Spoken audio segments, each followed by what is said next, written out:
જય હિન્દ, નમસ્કાર।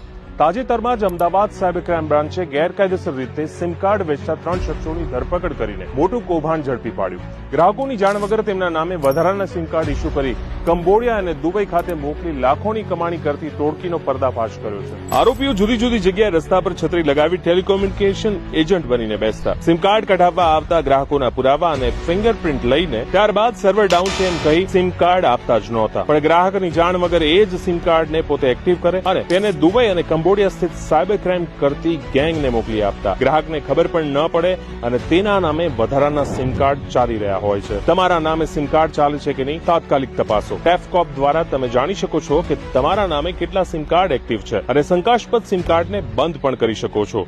સાયબર સલામતી માટે મહત્વની સૂચનાઓ। સિમ કાર્ડ અથવા કોઈ પણ પુરાવા માત્ર વિશ્વાસપાત્ર વિક્રેતા પાસેથી જ લો। રસ્તા પર આવતા સિમ કાર્ડ કઢાવી આપે તેવી છત્રી જેવા સ્ટોલ પર પુરાવા ક્યારેય આપતી વખતે સાવચેત રહો। તમારો ફિંગરપ્રિન્ટ, તમારું આધાર તમારી ઓળખની ચાવી છે। થોડી બેદરકારી તમારા માટે મોટો સાયબર ગુનો તમારા નામે થઈ શકે છે। શંકાસ્પદ કિસ્સામાં તરત સંપર્ક કરો હેલ્પલાઇન નંબર 1930।